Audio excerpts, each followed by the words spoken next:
1941, June. The German army is preparing to invade the Soviet Union. The pact between the two countries will soon come to an end.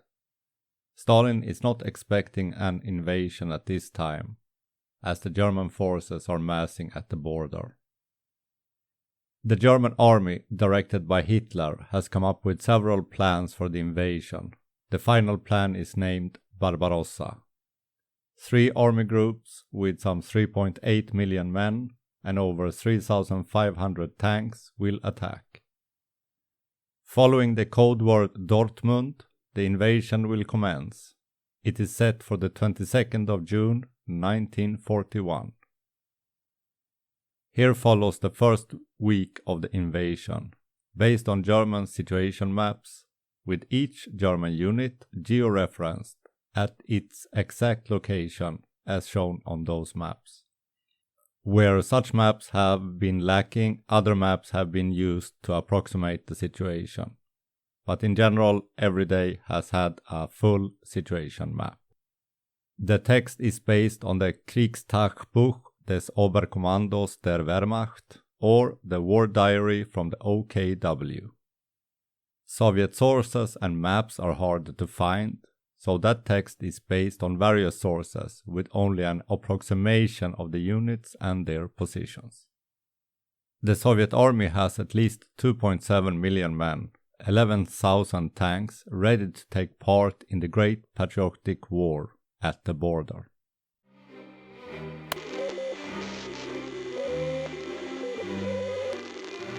_20th of June. The deployment is progressing according to plan. The 15th, 106th, 112th and 294th Infantry Divisions are in the OKH reserve from the 25th of June. 21st of June. The night between the 20th and the 21st, OKW gives code word Dortmund, confirming the invasion will start on the 22nd of June. 95th Infantry Division is in OKH reserve from the 26th of June.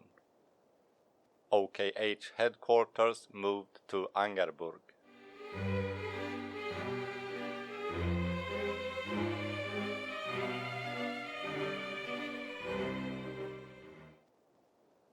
_22nd of June. The attack seems to have been a surprise. In the morning we advanced 4 to 5 kilometers through the border forces. 17th Army captured all bridges in its area intact. 6th and 4th Army captures bridges at Solokia and Bug. Brest Citadel is still contested. 9th Army captures Grajewo. Part of the 161st Infantry Division starts crossing the Niemen. Panzer Group 3 captures Niemen crossing at Olita. 16th and 18th Army met only weak resistance. Enemy intent is not yet determined.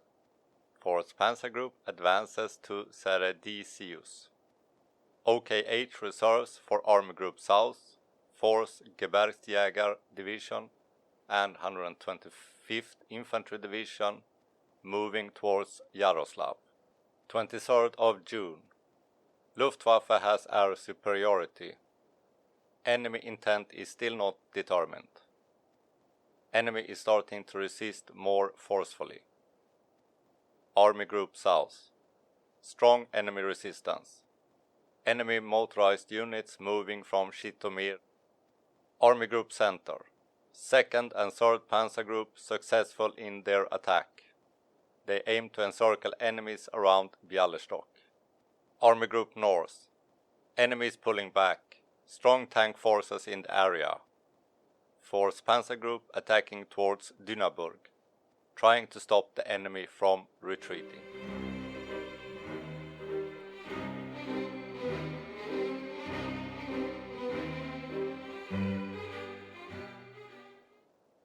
_24th of June. Army Group South. In the south, the enemy is putting up a strong defense. It looks like the enemy will make a stand here. A mixed Slovakian motorized unit is moving towards the Sanok area. Army Group Center. Armored forces pushing hard to close the area around Bialystok. Enemy launches a strong counterattack with tanks that is repulsed. Vilna and Slonim captured. The army group suggests that the 3rd Panzer Group do not turn towards Minsk, but instead attack towards Vitebsk, Polotsk. OKH does not get approval for this. 2nd and 3rd Panzer Group to stop enemy from escaping out of Bialystok area. Then drive towards the Dnieper. Hitler is worried that the Soviets might have strong forces that can break out from the pocket. OKH sticks to the previous plan. Army Group North. Enemy retreating through the Baltic countries, with some weak counterattacks. Kovno is taken by the 4th Panzer Group.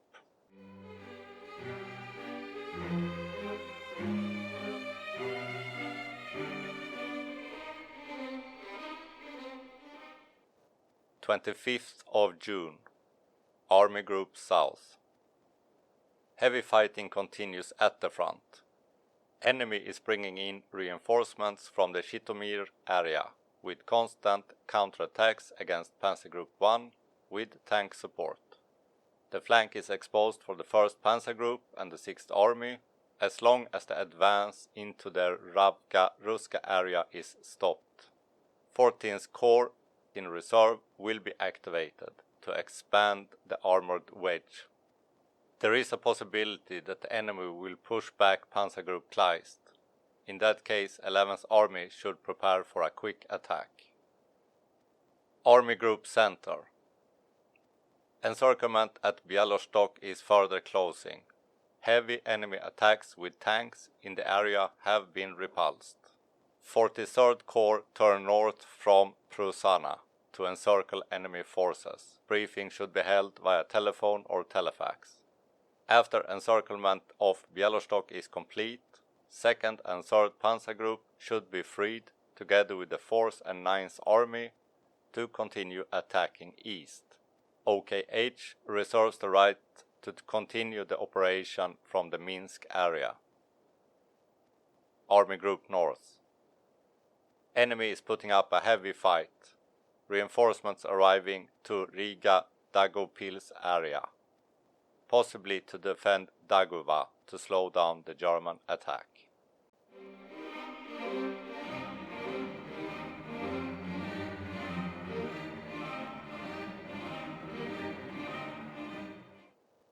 26th. Army Group South. Enemy continues strong counterattacks with tank support.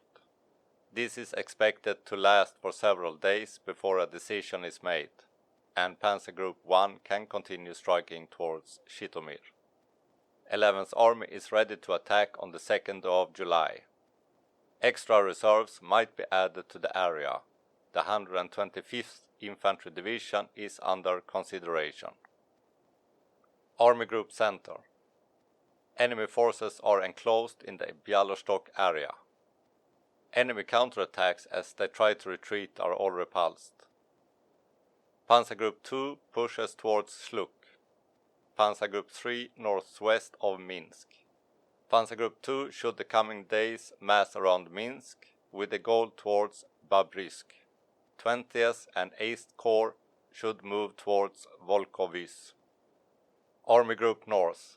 8th Panzer Division at Dynaburg. Bridges captured intact.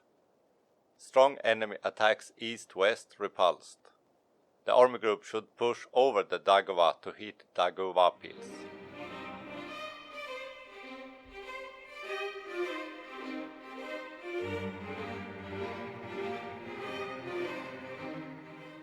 June 27th. Army Group South. Hard fighting continues. 6th and 17th Army gaining some momentum. The threatened flank of the 1st Panzer Group is diminished. Enemies trying to disengage from the 17th Army front. Question is if 1st Panzer Group should turn southeast at Sheptovka or only after reaching Sitomir-Berdichev area. This will depend on the fortification at Novogrod, Volynsk, Klemnik, Mogilev pod. It is necessary to widen the wedge for 1st Panzer Group. Based on this should the direction of the 11th Army attack be decided.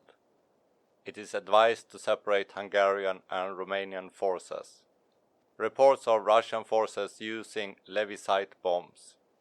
The gravity of starting gas warfare is discussed and what weapons can be mistaken for such weapons. Army Group Center.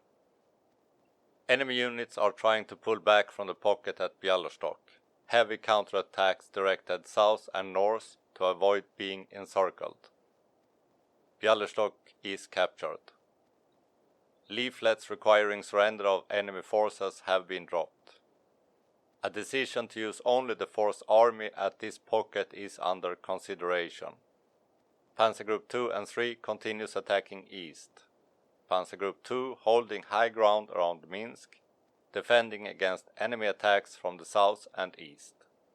OKH points out that the pocket Novogrod will need additional units from the 24th Corps of the 2nd Panzer Group.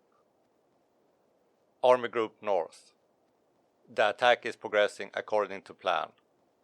The continuation depends on strong forces crossing the Daguva.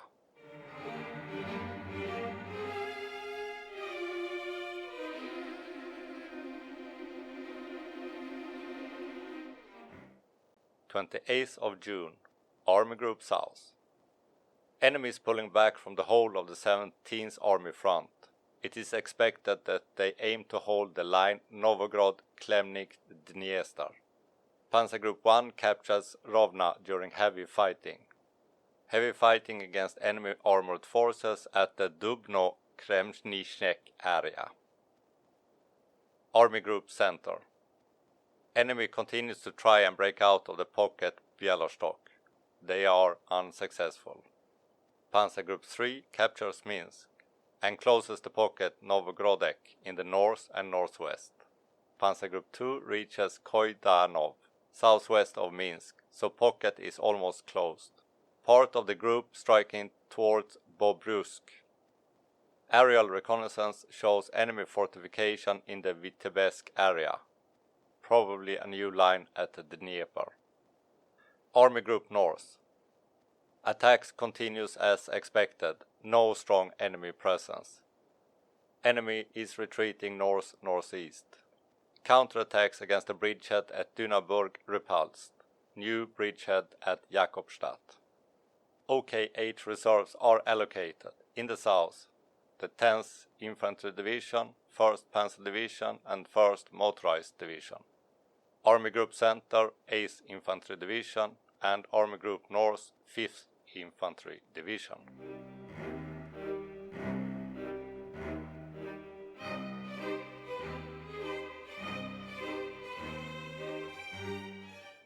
June 29th, Army Group South. Heavy fighting, enemy only slowly pulling back, constantly counterattacking with tanks, especially against the 1st Panzer Group and the 6th Army. 1st Panzer Group still does not have operational freedom.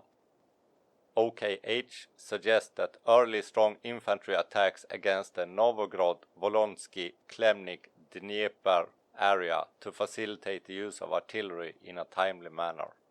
The Hobrysk oil area should be captured and Hungarian forces should not be deployed in this area. Army Group Center. Enemy continues to try and break out from Bialystok and Novogrodek. They are repulsed. Enemy units seems to be losing cohesion. Both pockets between the 4th and the 9th Army and between the 2nd and 3rd Panzer Groups are now closed. Elimination of pocket and units not needed should be sent east. Crossing of the Dnieper at Rogoshev and Mogilev should be done as soon as possible. Army Group North. Expanding the bridgehead at Dynaburg and another bridgehead at Lievenhof. priority to take possession of the southern part of Riga and the intact railway bridge. Crossing of Daugava is expected the 1st or 2nd of July by the 4th Panzer Group, aimed at Opchka, Ostrov and north of Opchka.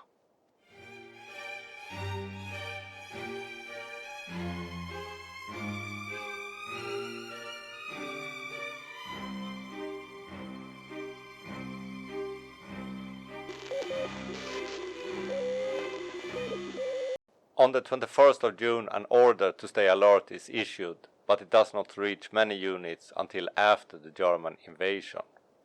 The 22nd of June most communications are severed and Red Army is in a state of confusion. An order for an all-out offensive against German forces are issued. The following day Stavka is formed and counterattacks have started or are being planned. Northwestern Front launches a counteroffensive between the 23rd to the 25th of June that ultimately fails. The front, while losing both men and materials, will delay the Germans and they will avoid any general encirclement, managing to retreat in the direction of Leningrad. Western Front. This front was especially hard struck because of the disposition of the Soviet forces and the amount of German forces. The first day was confusion. The next day, the 10th Army tries to counterattack but fails. On the 24th of June, Dmitry Pavlov, the front commander, orders a counterattack to break the threatening encirclement towards Grodno, aiming to hit the German armor. The German Luftwaffe hits the attacking forces hard, many tanks ran out of fuel or broke down.